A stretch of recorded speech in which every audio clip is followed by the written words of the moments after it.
Assalamualaikum warahmatullahi wabarakatuh.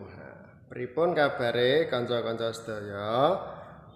Dinten menika Pak Sahid ajeng ngajak kanca-kanca kabeh sinau basa Jawa. Nah, sinau basa Jawa menika babagan wayang kulit. Wayang kulit ingkang dibahas Pak Sahid nggih menika Pandhawa 5. Pandhawa iku cacahe ana 5. Bapake Pandhawa 5 kang paringi asma nggih menika Prabu Pandu Dewanata. Prabu Pandu Dewanata nggih menika bapake Pandhawa. Lah, bapake Pandhawa menika nggadhahi bojo, nggadhahi garwa. Garwanipun kalih nggih menika sing setunggal.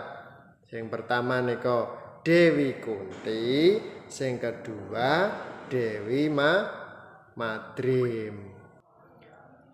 Dewi Kunti nggadhahi putra 3. Dewi Kunti kuwi anake ana 3. Sing pertama Puntadewa, sing kedua Werkudara, sing ketiga Janaka.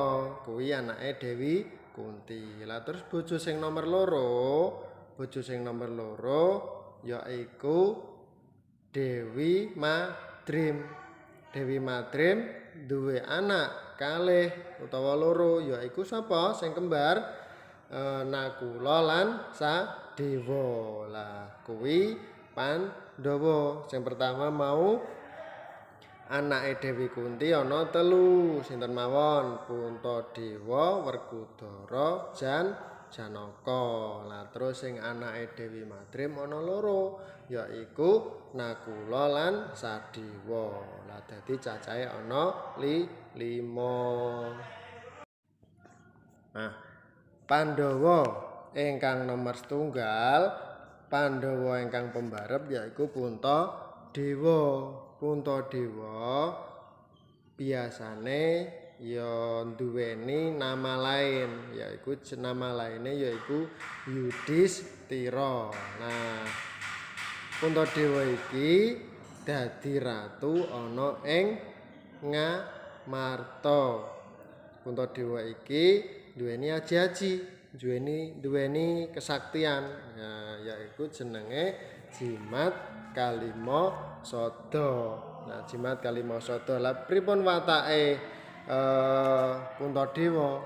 Puntadewa iki watake jujur, watake sabar, ora seneng perang. Kuwi watake Puntadewa, nggih, sabar, jujur, gak seneng perang. Nah, Puntadewa uga diarani duwe getih putih. Lho, kok duwe getih putih kenapa ya? Amarga wonge sing sabar, sing jujur lan ora seneng perang. Mula kuwi diarani getih putih. Nah, sapa garwane Puntadewa? Sapa? Ana sing ngerti apa ora? Garwane Puntadewa yaiku Dewi Drupadi. Nah, iku mau nggih Puntadewa pembarepe Pandhawa. Jeneng liyane yaiku Yudhistira. Kesatriya ing ndi? Ngamarta. Nah, kesatriya ing Ngamarta. Nah, putra Pandhawa ingkang nomor 2, sing nomor 2 yaiku Werkudara. Werkudara uga biasane diarani nama lainnya yaiku Bimasena. Kuwi nama lainnya Werkudara. Nggih. Terus Werkudara kesatria ing pundi? Werkudara kesatria ing Jodipati. Terus watake pripun Werkudara niku? Watake Werkudara nggih menika jujur, seneng ngabekti marang wong tuwa. Lah kuwi watake Werkudara. Lah aji-ajine apa Pak Sahid? Aji-ajine nggih menika Gada Rujak Pala. Nggih, Gada Rujak Pala lan kalian Kuku Pancanaka. Nah, ampun kleru nggih. Werkudara nggih menika kesaktiane Gada Rujak Pala kalian Kuku Pancanaka. Watake jujur lan seneng ngabekti marang wong tuwa. Nah, Werkudara uga nduweni garwa, yaiku garwane Dewi Arimbi lan Dewi Nagagini kalian Dewi Urang Ayu.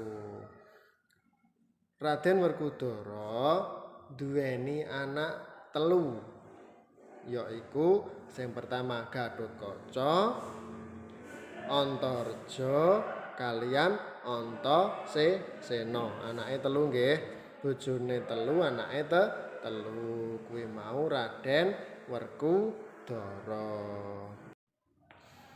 Nah, Pandhawa sing nomor telu yaiku namane arane yaiku Raden Janaka.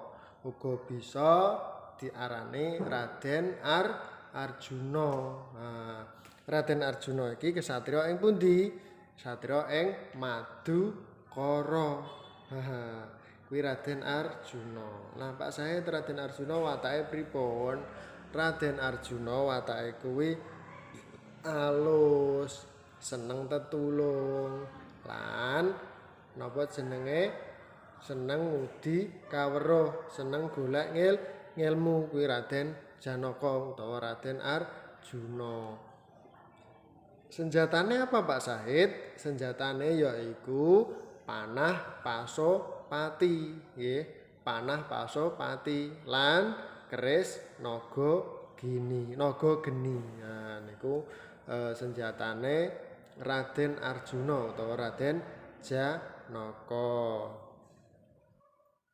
Nah, garwane Raden Janaka, garwane Raden Arjuna yaiku Dewi Srikandi lan Dewi Sembodra.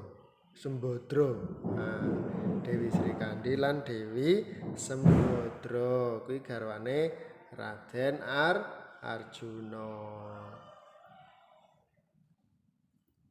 Nah, Pandhawa ingkang nomor sekawan utawa nomor 4 yaiku Raden Nakula. Uga bisa diarani Raden pinten. Nah, Raden pinten niki kesatria ing Sawo Jajar. Napa? Kesatria ing Sawo Jajar. Lah Raden Nakula niki duwe gaman yaiku Aji Pranawa Jati. Kuwi aji-ajine. Aji-ajine yaiku Aji Pranawa Jati. Nah, keprigelan sing diduweni Raden Nakula yaiku iso nambani wong lara. Lah watake Nakula kuwi kados pripun? Nah, watake Nakula kuwi tansah njaga apa jenenge rahayuning negara. Rahayuning negara iki napa lah? Yaiku ketentremane negara utawa negara. Lah sing nomor gangsal yaiku sakbadane Nakula nggih menika Sadewa. Raden Sadewa uga bisa diarani Raden Tangsen, ya. Raden Tangsen. Sadewa iki satriya ing Bumi Retawu. Satriya ing Bumi Retawu. Duweni keprigelan apa yaiku ngopeni jaran. Ngerti jaran nggih? Ngopeni jaran. Gamane Gamane Raden Sadewa yaiku Aji Purnama Jati. Beda karo Nakula nggih, Sadewa Aji Purnama Jati. Watake pripun? Watake Raden Sadewa inggih menika tansah njaga rahayuning negara sami mawon. Lah cobi dieling-eling malih sangka awal dadi silsilahe satriya Pandhawa 5 yaiku sing pertama Puntadewa, Werkudara, Janaka, Nakula lan Sadewa. Dadi dados wonten gangsal wonten 5. Dipun eling-eling napa jenenge urut-urutane bapak ibune nggih. Bapake Prabu Pandhudewanata, ibuke yaiku Dewi Kunti lan Dewi Madrim. Lah niku bapak ibuke Pandhawa 5 nggih.